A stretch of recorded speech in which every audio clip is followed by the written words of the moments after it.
an awesome week. Yes, and I hope you have been doing what? That's right. I hope you have been taking care of yourself, prioritizing your well-being, and whatever that looks like for you. If that's going to a therapist, if that is what self-care is for you, I hope you have been doing that. If that's taking a walk, if that's just being quiet, if that's writing in your journal, if that's exercising, if that's taking a Care-Cation, whatever that looks like for you, if that's spending more time with God, to align yourself to His word, to let Him know how grateful you are of all He's done for you in this journey and all that He's going to do for you in the future. If that's just telling God, thank you for keeping me in my right mind, keeping me so I don't jump off that cliff, keeping me. If that's just you spending time with God, letting Him know how good He is in this journey just for you, then I hope you have been doing that. Okay? I also hope that you've just been making the best and safest decision for your loved one, because your loved one is your responsibility. So whatever decision you make for your loved one, that's your business. Okay? And I also hope that you've been maintaining your support system, that you have an awesome support system. Maybe you need to reevaluate your support system for this fall season. And I hope they have been able to give you time to take a break, to take a power nap, to step away.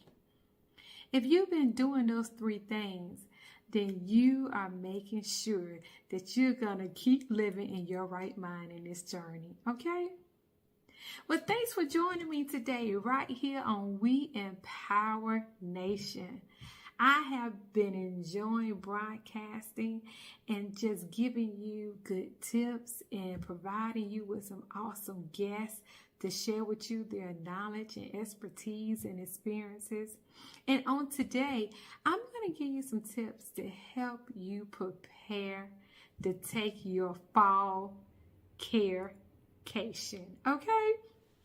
Isn't that good? Just like a vacation, just like we're so ready in the spring and summer to get on that plane or get in that car and go somewhere, don't forget about the fall. Hey, the fall is a beautiful season. Yes, the leaves are falling. Hey, it's time to put on those boots and those scarves. Yes, honey. Put on those hats. That's right. So don't forget about also being able and preparing yourself to take a fall Care-Cation. That's what we call our vacations over here and keep living in your right mind for family caregivers and supporters. We call it a Care-Cation. So let's jump into some tips for you to prepare for your Care-Cation. And the first tip, I want you to just thank God in yourself for having the wisdom. Yes, for being wise. Yes, for making sure that you're taking care of yourself and that you decided to take a Care-Cation. So praise God and pat yourself on the back to say, hey, I am in my right mind enough to know that it's time for me to take a break and that is okay. That's your number one tip, okay? To just thank God and thank yourself for saying, hey, it's time and it's okay to take a Care-Cation. Isn't that good? The second tip that I want to give you for preparing to take a fall Care-Cation is make sure you just explain briefly to your loved one that you're getting ready to go on a Care-Cation. Let them know what a Care-Cation is. Now, you don't have to go into a whole bunch of details because you don't want to get anyone all emotionally upset or depressed or them thinking that you're going to be gone for such a long time. But just briefly let them know that, hey, I'm getting ready to go on a Care-Cation. I'm getting ready to make sure I'm spending time with myself and taking care of myself so I can continue to take care of you. Okay? So I want you to make sure you have that conversation. And if you are getting ready to hire help If you actually need to reach out and hire someone to come by and stay with your loved one as you prepare to leave for however many days you decide to leave for your Care-Cation, then make sure that you engage that person at least 2 weeks before you go on your Care-Cation, okay? You don't want to introduce anyone new to your loved one at the last minute, okay? That is a bit no-no, especially depending on if they're diagnosed with anything. If they're diagnosed with dementia, that's just going to make them highly confused, okay? They're not going to know who that person is. You're really going to have some stressful times if you decide to do that at the last minute. So I suggest you don't do that. I suggest that you find someone from the church, from the family that you are familiar with, that your loved one knows, and have them to come over and stay for those few days or a week, however long your Care-Cation is. Now, if your loved one is in a home, a memory care home, or is in a living assisted home and they're still mobile, just make sure that your support system is going by to see your loved one, and make sure that you inform the director and all the caregivers and staff at that facility that you're getting ready to go on a Care-Cation. And don't need to inform them by just telling them all your business, but just informing them to let them know, hey, these are the people that's going to be stepping in and coming by to check on my loved one, okay? So communication is key when you're getting ready to go on your Care-Cation. You want everyone to be on the same page. You don't want any surprises, and you don't want anyone to say, well, I didn't know you was getting ready to leave, okay? So make sure you communicate. In addition to that, that means also you need to communicate to your family, to your immediate family, to your siblings. You need to just let them know, hey, I'm getting ready to go on a Care-Cation, getting ready to take care of myself. I'm packing my bags, and I need your help. And ask them, how can you help me? In what capacity can you help me while I am going on this Care-Cation? Okay? Isn't that good? That's good, y'all. Communication is key. It is. Communication is key. When we were taking care of Mom, my oldest brother Terrence, he would go on vacations. He would let me know, and I'll make sure that I'm spending that additional time with Mom. I would take my lunch break sometime and go see Mom in the afternoon, which was really his time when he would go. But because he was on vacation, I would make sure I'll go, remain visible. I'll continue to go in the evenings, which were really my time anyway. But I was making sure that her routine did not change. The people that she was used to seeing, her family, did not change just because we were taking vacations. I thought that that was very important that they allow her to not become stressful, to not become confused, and that in addition, help the staff. You know, she wasn't confused. She wasn't causing them to call me and say, hey, Genea, your mom is confused. Looks like she got off her routine of seeing her family showing up.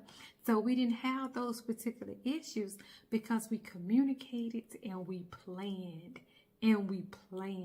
That is key when you're going on a Care-Cation, okay?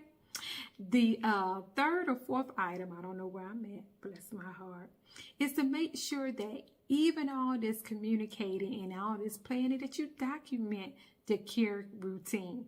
So if you have a documented care routine, make sure you get that out. Make sure you go over that and make sure you modify it as needed. Because some things may have changed since you created that care routine and that care plan. So you may need to modify that care plan while you're getting ready to go on your Care-Cation. Okay, so make sure you get out that care plan, that care routine that you have documented, and see if you need to modify that. Leave all that information in a binder, including prescriptions, medications, things like emergency contacts, if they're allergic to anything, do's and don'ts, what they like and what they don't like. This may seem like a whole lot. This may seem like, Genea, I'm just going on a Care-Cation, girl. I'm coming back. I understand. But you will be surprised at the things that may happen while you are away. So what I don't want to happen, I don't want you to go on a Care-Cation, and then while you're on your Care-Cation, you get a phone call or you get messages asking you all these questions that you could have prepared and left documented in this binder and communicated before you left. But if you don't do this while you're on your Care-Cation, you're going to get interrupted. And you're going to feel like, man, I thought I was taking a Care-Cation. And here I am trying to see about myself and seeing about my loved one while I am away. And that was not your plan. So it may sound like a lot, but I'm telling you, you must do these things. These are some great tips. In addition to this, let your loved one's primary provider inform them that you're also taking a Care-Cation. And this will really help if you have emergencies where they need to be taken to the emergency room, to the hospital or so forth. Their primary provider would know that, okay, I'm used to seeing Genea, or I'm used to seeing Barbara, but someone else is bringing mom or dad today, and okay, Genea or Barbara, whomever did inform me that you were going to be taking care of your loved one, of your mom or your dad while she's on Care-Cation, okay? So it's just good to have that open communication. And again, it's not to be telling people all your business, all your details, but just to have that open communication on record that, hey, these are the things in place. These are my POA documents, for instance. Hey, this is our policies are in this particular folder. These things need to be discussed. You need to have someone in charge just in case the information is needed, okay?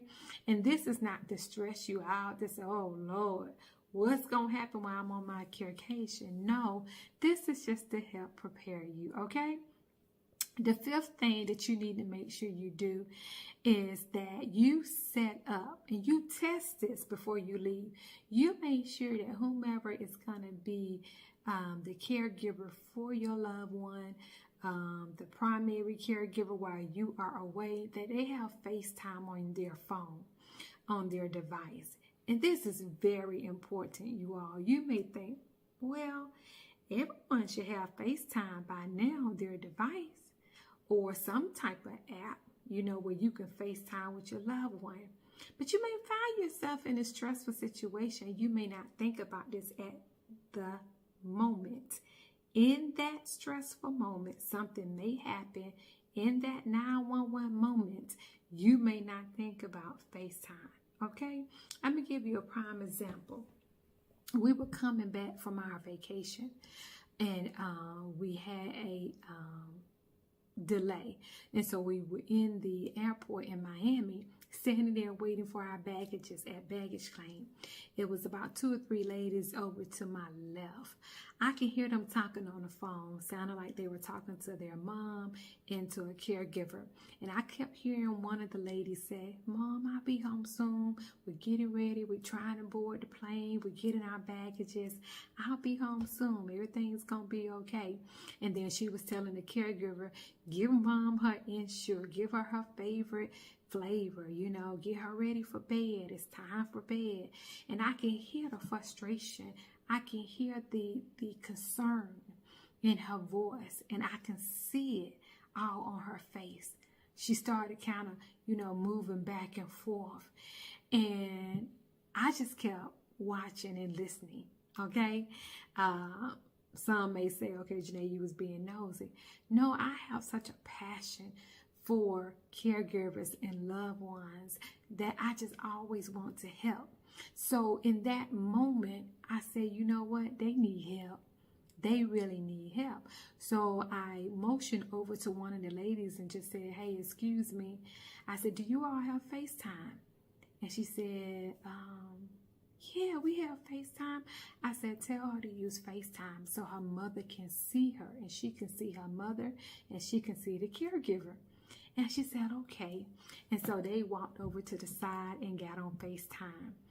And it seemed to have calmed down the situation. It seemed to have lessened the stress for the daughter and for the mother that was now on FaceTime. But sometimes you're in the midst of a situation.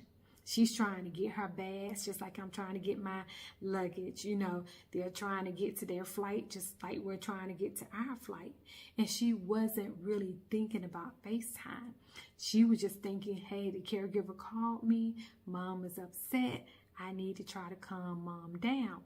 So as we got our baggages and we headed to the gate, we end up seeing them walking towards the gate as well. And I asked her, you know, how's your mom doing or whatever. She said, thank you so much. And I asked her, I said, you know, your mom, is she sundowning? And she said, yes, she is. She said, I'm going through this with my mom and my dad. And I thought, oh my goodness, you know, to be experiencing this with two parents at the same time, that's a lot. That's a lot on one person, you know, but it looked like and sounded like that she had a good support system. And I just gave her some encouraging words and just pray and believe and hope that she would continue to be successful in her journey. But sometimes we just don't know what to do in that moment. But sometimes when you prepare yourself and plan yourself, it'll help, and it just bring things back to your memory and say, okay, let me use FaceTime. This will be the right opportunity and the right time to use FaceTime. And in all of that, you all, I just got a good feeling, and I felt really good, and I was thankful to God at the same time that I was able to help, because at the end of the day, that's our ultimate call. Excuse me. Maybe y'all didn't see that. But anyway, that's our ultimate call, is to serve. It's to serve people. It's to help people. So I was just happy enough that I was in the right place at the right time. And through all of that, I said, you know what, God? I was the answered prayer for that moment. Because I'm sure, just like I prayed many, many times during my journey and taking care of my mom, that she had also prayed during her journey of her current journey of taking care of her mom and her dad now with dementia. And she prayed for moments like that. And I just believe that I was an answered prayer, that I was right there at the right moment at the right time. And I didn't think twice about helping. I didn't think twice about saying, hey, just use FaceTime. Just use FaceTime. And that helped calm the situation. And I felt good that I was an answered prayer at the right time. Okay? Isn't that good? So make sure you have those apps, and make sure your devices are set up. Go ahead and test it before you leave for your Care-Cation that your FaceTime is working as expected. Make sure you have your Life 360 app installed on your devices, WhatsApp installed on your devices. So make sure all of those things are in place before you take your Care-Cation, okay? In addition to that, make sure your loved one have their favorite items close to them. And again, depending on what they're diagnosed with, what their level of care is, make sure they have their favorite items. It could be a blanket. It could be a magazine. It could be just making sure they're always watching their favorite show during the day. Whatever that is, it could be making sure they're left or they have their favorite snacks and their favorite meals, okay? Because you don't want their routine to change just because you're not there, because that will cause more confusion. And I'm telling you, it doesn't matter if your loved one is diagnosed with dementia or not. Just not having you there makes a big difference, because they're so used to you taking care of them. So make sure everything continues to stay, yes, to stay on schedule as much as possible. That is key, and that will make sure that you also enjoy your Care-Cation, okay? In addition to that, I have several. I think I have about 3 more. I talked about ensuring that there are emergency contacts that's listed. You can place something on the refrigerator, or make sure that information is documented if they're in a facility. Also inform your neighbors. Hopefully you have good neighbors. Also just inform them briefly that you're going on a Care-Cation, okay? And let them know who will be caring for your loved one. Because if your loved one is still mobile and they're still going outside, maybe taking walks or going to the mailbox or things like that, you will want your neighbors to just be looking out.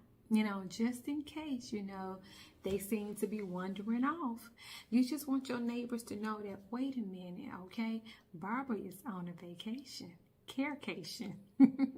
And why is her mom outside walking up and down the street by herself? So things like that, you want to make sure you inform your neighbors, okay? Also, determine, depending on the level of care, determine if respite care is best. Sometimes those that are caring for their loved ones may send their loved ones to respite care. So you can always go to ARP/caregiving, and there are several tips and resources for you to determine if respite care is best for you and your family, okay? Also inform your financial institutions that, hey, you're getting ready to travel, okay? That means your banks, wherever you bank at, inform them, because most of the time we have our notifications set up in case there seems to be some fraudulent activity, but make sure you're doing that for all of your accounts. If you are also a authorized user on your loved one's accounts, make sure they know that you're traveling, that you're getting ready to travel, okay? And make sure you do have those notifications set up in your app, so you are notified for any activities that are not your activities or not your transactions, okay? Also make sure that your caregiver understands the daily routine to follow, that you ask them if they have any questions. Don't just go over the routine with your caregiver, the one that's going to be caring for your loved one. Ask them if they have questions. Ask them to review it ahead of time and let you know, hey, what questions they may have, if they need anything explained to them that they may not understand, okay? This will also lessen any frustration and also make sure that you have an awesome Care-Cation, okay? And at the end of the day, you all, your support system, your family, your caregiver, the staff at the facility, at the end of the day, they all know how to call 911, okay? So without hesitation, you give them that assurance as well, that, hey, if anything happens that is a 911, then call 911. Don't hesitate. Don't think twice. I agree that, hey, if it's a 911, call 911. Okay? So those are some tips for you to help you get ready to prepare for your Care-Cation. I hope that you are planning an awesome trip. Yes, I do. I hope you are taking down these notes. I hope you share this video with someone else. Make sure they #replay. And before we get out of here, I want to make sure that you always tune in to We Empower Nation. Check out the other programs that broadcast every day. They have the We Empower morning show at 7 a.m. Eastern. That is our awesome morning show. Awesome, powerful nuggets that that they are sharing. So make sure you tune in to the We Empower Morning Show every morning at 7 a.m. Eastern. And make sure you come on back over here to Keep Living in Your Right Mind every Saturday at 12 p.m. Eastern to receive more tips to help you keep living in your right mind. And don't forget to reach out to me. Join our group, Keep Living in Your Right Mind, on Facebook, and reach out to me. Let me know the things that you need help with, the assistance that your loved one may need, questions that you may have. Everyone is experiencing this journey in a different way. And so you may have a question that someone else may have but haven't posted yet. So whatever questions you may have, whatever resources you're looking for, come on over to the Keep Living in Your Right Mind Facebook group and let us know. We are here for you, okay? Don't live alone in this journey. We are here to support you. And enjoy yourself on your Care-Cation. Until next time, keep living in your right mind.